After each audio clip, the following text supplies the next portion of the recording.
What's up, Patriots? Forge a Patriot, Gunner Forge. I hope you all had a blessed weekend, and I hope the week has started off great for each and every single one of you. I'm going to jump right into this, and I want to kind of build a little context around why this video is going to be so much longer than any of the other content I've ever posted before. My first video, the Gunner video, when I rolled that out, it was just about 3 minutes. And I felt it was important to keep it at that length because it was me introducing myself to each and every one of you for the first time. The videos that followed it, I've tried to always follow the guidance of what works well and what doesn't within the algorithm and stay in that sweet spot, which typically is anywhere from 30 to 75 seconds long. If you get outside that 75 seconds in the past, it would tend to throttle it and suppress it a little bit because it's just all about scroll time and video completion. And if people were getting off of it too fast, algorithm didn't like it and it would kind of just suppress it. Now, based on some information that has come to light over this past weekend from Nikita and even Elon himself, it sounds as though they're looking for more creators to do long form content, stuff like this, talking head videos, if you will, for lack of a better term, and actually talk about different topics. There was one example I think Nikita or Elon referenced where it was some 30-minute video from a gentleman who virtually had no followers and got millions of impressions. Um, so I figured, well, I can ramble. Definitely, I can talk about things in detail, especially when I'm passionate. So let's give it a go. And that's what I'm doing here today. As always, I appreciate each and every one of you supporting me. And I really find value in your feedback, your criticisms, good and bad. What works, what didn't work. Hey, Gunner, I like that. Gunner, I wasn't a fan of that. Because again, as I said from the very beginning and onset, my goal here is to provide content on this platform that will help others and at the same time try to lift others up. Whether that be where they are currently in their life or their voices and allow for them to be heard. And so I want to tackle a topic today that I feel too often, far too often, gets weaponized against us, no pun intended. And some would argue that there's already a bridge too far to gap between the left and the right, whereas I personally start to believe it's shifting more towards a good versus evil in this country because I think we have good on both parties. We also have a lot of evil in both parties. And I think that the Second Amendment, which is what I'm going to talk about today, is one that because it's an emotional issue and because unfortunately they sensationalize these horrific, horrific tragedies that have taken place, and the firearm just happened to be used as the weapon or the tool to execute or go ahead and actually allow these things to take place. It's not we've seen it with bombs, we've seen it with vehicles, we've seen people drive large U-Haul vans into crowds of people, and if someone is intended on doing bad things, they will find a way to follow through. I firmly believe that. By limiting our rights as citizens to defend ourselves, all you are doing is making us more vulnerable and more likely to become victims. And that's why I find myself being so passionate about this topic. It also naturally has a lot to do with the way I was brought up. My father, I wasn't just handed a gun at a certain age and said, all right, go figure it out. My father prided himself on teaching gun safety, teaching proper gun care and maintenance, making sure I understood how to handle a firearm properly, assuming all firearms are loaded. It doesn't matter if you know it's not, treat it as though it's loaded because that's going to help to cut down on accidents from taking place. You have to have respect for the firearm. And I learned that. And I'm instilling that now in my son as well. But before I get started, I really wanted to kind of frame this video. And I think it's important in being able to do that to start off with, okay, well, what is the Second Amendment? And here it is verbatim. A well-regulated militia being necessary to the security of a free state, the right of the people to keep and bear arms shall not be infringed. Period. That is the Second Amendment. I don't believe there's any room left open for interpretation. There's no disclaimer. There are no footnotes. It's not something that says, let's revisit in 100 or 200 years, because our founding fathers, remember what they escaped from. Remember what this country originated from and why it was founded. And more importantly, what those founding documents were created to protect the current generation at that time, but also future generations for an infinite amount of time to come. There's a reason why the First Amendment, the freedom of speech, is the very First Amendment. And then it's followed immediately thereafter by the Second Amendment, our ability to protect and defend ourselves. I would add against all enemies, both foreign and domestic. And you know, it's funny. I saw a video interview some time ago. I'm paraphrasing. This isn't verbatim, so please take it easy on me. But it was someone who had been involved with the Japanese military, and it was around the time of World War II, and kind of after the fact, after the Japanese had lost the war. And he was asked, you know, why didn't you ever take the fight to American soil? Why didn't you ever try to invade America or take the battle to their homeland? And the response that was given was something to the effect of, because behind every blade of grass in America lies an American with a firearm. And they knew that they wouldn't only have our military to contend with and fight with. They knew each and every single one of us, Americans, would also fight back. And they knew that was a losing battle. Why do you think our government now and certain evil players within our government want to see that very right stripped away? We've seen it play out time and time again in other countries, in other states and cities. But before I get into that, I want to share a story with you that my dad shared with me. It was validated by my mother because this took place before I was ever born. And you know, my father, who I've talked about quite a bit, he used to manage trucking companies. And so as a result of that, he would travel a lot and he would often have larger amounts of cash on him, right? And so to defend himself, he carried a Smith and Wesson 357 revolver that I still, you know, have in my collection, and he would always carry it. Now, for context, at the time, it was illegal to do that. You couldn't do that in the state of Michigan. And he knew full well that if he were caught, the potential legal implications and charges he could face. But he never wanted to be in a situation where he wasn't able to protect or defend himself or his loved ones. And so it was one day in Detroit. He happened to be down in that area. That's where he frequented pretty often. He came up to an intersection and there was a car already sitting at the intersection in front of him. He pulled up behind that car and he said before he knew it, within seconds, a car came flying up behind him and one on each side of him. He was boxed in.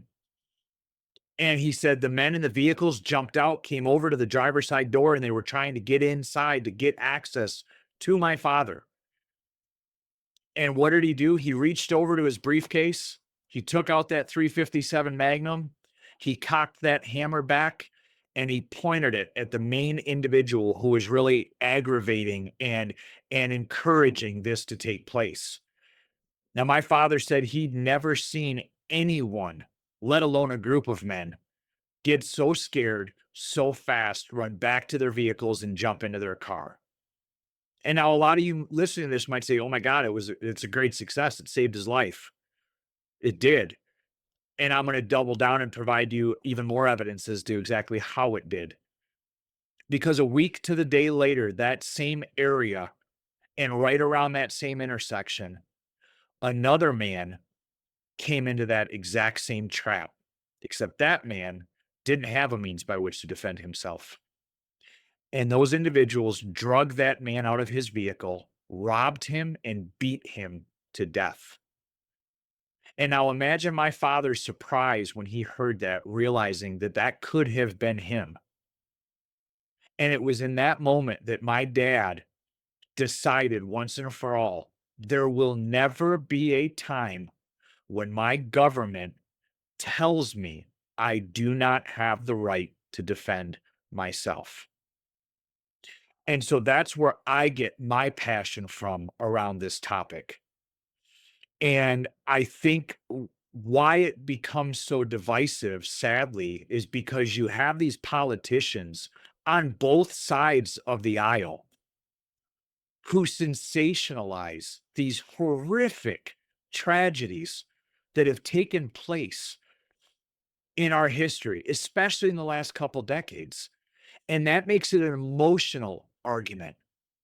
And as soon as emotion enters the argument or the conversation, logic, rationale, it all leaves. And that's what they want. They want us thinking from a place of emotion, anger, frustration, despair. They want that. And they're putting fuel on that fire in an attempt, an effort to hopefully have it get so big and burn so hot that they can implement exactly what it is they want. And I believe that is the most restrictive set of gun laws we would have ever seen in this country, and the exact opposite of what our founding fathers wanted for this great nation. I want to change gears for a second and I want to put it into, I guess, a relatable topic that maybe you're not a firearm person or maybe you're very, just in the beginning stages. This is going to be something that I think everybody can more relate to, and that's automobiles. The speed limit in this country, for the most part, what, 75 miles an hour? Maybe there are some states that creep up to 80 miles an hour. Well, then by that same argument that they employ with guns and firearms, right? You don't need anything other than black powder. If you're hunting and that's truly all it was meant for, then you can just get away with a single, simple pump shotgun or maybe a barrel or a bolt action rifle, rather. I'm sorry, a bolt action rifle. You're fine with that. You don't need semi-auto. You don't need to have an AR-15, or you don't need handguns that they have a magazine capacity of 20 or 30. You don't need that. And that's what starts the slippery slope. So let's think about automobiles and that speed limit analogy. 75, 80 miles an hour. If it's higher in some areas, please drop a comment.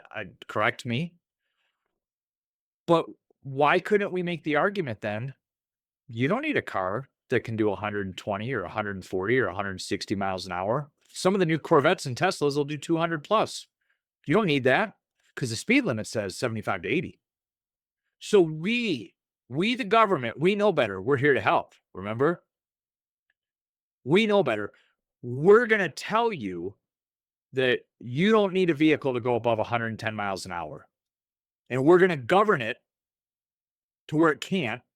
And don't worry, any cars that were made before we roll out and enact this law, we're going to retrofit them. You're good. We got you. How do you think people would react to that? Yes, there are going to be instances where, yeah, you're going to want to pass or whatever, and maybe you don't need to get above 100, 110 miles an hour. So some people would say, well, that makes sense. That's a logical argument. Why does the government have a right to tell us how fast our cars can go? If we choose to buy a car that has the ability to do 160, 180 miles an hour, and we choose to not drive responsibly, then there are laws to punish the very individuals who choose to violate those laws. Makes sense to me. And if you choose as a gun, that's the thing with gun owners, right? How many gun owners follow the laws, are good law-abiding citizens, they contribute to society, and then all of a sudden they get a gun and what? They just snap and now they decide to go out and start breaking all the laws? That's not how it works. Are there some exceptions with mental illness and things like that where maybe some additional screenings may have helped? Absolutely. I'll hit on that in a couple minutes. But for the most part, most gun owners are responsible, educated, patriotic Americans, And whether they choose to own the weapons for collector purposes, sport, or home and self defense, they're not going to get them and all of a sudden just choose to go out and start harming people or breaking laws. Let's look at some of the states and cities throughout our country. Where is some of the violent crime the highest? In the very cities and states that have the strictest gun laws in our nation. And is it a coincidence that in the states and cities where the gun laws are restricted the least, if not at all, crime is some of the lowest in our country? I don't think that that's a coincidence whatsoever. I think it's a great case study to show that when criminals who are out there conspiring and thinking about doing bad things, when they know that the next intended victim they choose to walk up on may be carrying a firearm and have the means by which to defend and protect themselves and their loved ones, do you think that's going to give these evil individuals pause and maybe take a moment and say, you know what? Maybe this isn't the best area. Maybe I should uproot and move to a city or a state where I know the gun laws are the strictest and the likelihood of me running up against an individual who can protect or defend themselves is extremely low. Why?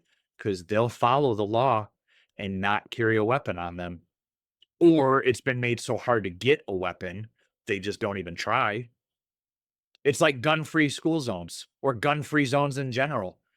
Talk about a billboard and an advertisement screaming to criminals and evil people, hey, come here, try and do your bad stuff here because you're not going to run into any opposition, let alone someone who's going to stand up and defend and protect those very innocent lives you are intent on trying to extinguish. So I find it laughable at best. And I think that this topic needs to be discussed more. People need to have more education done around the Second Amendment. And look, I mentioned common sense gun laws or gun reform. People truly think. I have people in my own network, my circle of individuals I'm around and associate with, whether it be professionally or personally. They truly believe it is as simple as walking into a gun store, dropping your driver's license down and your credit card down, pointing at the one you want. They ring you out and you're out the door. And that's it. They don't realize that there's a background check involved. They don't realize that sometimes you may be able to walk out the same day with the weapon you want to purchase. And other times, and I've had this happen to me, you might have to wait a couple days. And I'm okay with that. You want to know why? Because if me having to wait another couple days to get my gun saves the life of an innocent person because someone had gone into a gun store and maybe in a moment of weakness or anger, their emotions overcame them. And had they been able to get that firearm and walk out, they might have taken the path of violence and extinguished a life that was innocent and didn't deserve it. But because that cooling off period kicked in for them, they've now had time to let their anger subside, the emotions lowered. And guess what? They realized that would have been the worst decision they could have made in their life, and they opted not to. Fortunately, I'm in a situation where I'm not in a life or death instance where I have to have a firearm right this second. I have weapons. My dad was a collector. I was able to inherit all those when he unfortunately passed away. And I've added to them here and there when I choose to. So I'm not in an urgent situation where I have to have a firearm right this second. And if someone is rushing out with that high sense of urgency, then maybe that pause is the best thing that could take place for everyone involved. Just like this. And this might earn some criticisms and people might say, Gunner, here you go. You're one of those people. You want it restricted. I want common sense approaches to try to mitigate bad things from happening. If you are not trusted to fly on an airplane, I have a problem with you being able to buy a firearm. If it's a simple misunderstanding, great. Then guess what? Do your due diligence, follow the steps in order to clear it up. And once it's cleared up, you're more than welcome to be able to purchase a firearm. But if you're on a no fly list, or if you've been under investigation, legitimate investigation by the FBI or other law enforcement entities, if you have a history of violence, physical, mental, emotional, or otherwise, and it's been recorded, and maybe you've never been convicted, but you're a repeat offender, I'm sorry. Yes, maybe that individual should have to go through some extra measures and safety checks, if you will, to prevent another horrible tragedy from happening. But restricting our access altogether is not the end all be all solution. It won't work. All it's going to do is take the majority of law abiding American citizens and increase the likelihood of them becoming the victims of a crime. And I'm sorry, but we have seen it time and time again. How many more innocent lives have to be lost because people have chosen to follow the laws and not protect and defend themselves, only to fall victim to crime, a lot of times by illegal aliens who don't even have any business being here, yet they've been arrested and let out and arrested and let out. How many times? Only to go on to take innocent lives away from their loved ones. And that is wrong. And shame on our politicians and our elected officials who are supposed to be doing the work of we the people, who are not seeking justice for those victims. And then now they want to double down and they want to take away our rights to be able to defend ourselves where they have failed time and time again. I could go on this topic for another 20, 30, 40 minutes.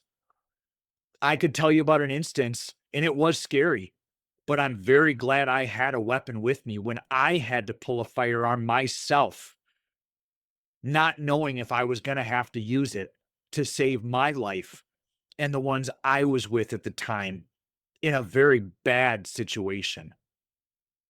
Only, ironically, to have a Macomb County sheriff here in Michigan tell me, thank God I had the firearm. And if the individual had gotten into the home I was at that time, I had every right to take his life because that sheriff said that's definitely what that individual would have done to me and the people I was with at that time. It's a no disclaimer amendment for me. It is very clear. We have the right granted and gifted to us by God, and it's supposed to be protected by our government. And if they choose to not do so, then we, the people, have to be able to defend ourselves. So I'm curious, where do you fall on this? Are you pro gun? Are you anti gun? Do you believe that it should be completely unrestricted? We should be able to have access to any and all firearms we want, whether it's black powder to a pump shotgun to a bolt action rifle, all the way up to some extreme individuals, extreme by my standards. I mean, no disrespect, believe that we should be able to have machine guns and rocket launchers if need be. I don't subscribe to that. I'm not there. Um, but where do you fall? How do you feel about firearms? Have you ever found yourself in a situation where you needed one and didn't have it because you were following the law? Or maybe you unfortunately found yourself in a situation where you needed it and thank God you did have it and it was able to save you and your loved ones. Please drop the comments below and please provide the feedback. As I said earlier, I'm extremely grateful for each and every one of you. Thank you for the time you've taken today in this video. I hope you found it helpful, maybe beneficial, somewhat insightful. And whether you agreed with all of it, some of it, or none of it, that's okay. Just let me know your thoughts. I'd be honored if you join our spaces that's coming up this Wednesday, April 15th at 9:15 p.m. We're going to talk about this and a whole host of other topics. The first one was amazing. I can't even wait for the second one. And I would be honored if as many of you choose to join and participate as possible. But as always, thank you for your time. I'm grateful for all of you. May God bless you, your families, our troops, and may God bless the United States of America. Let's keep forging ahead together, Patriots.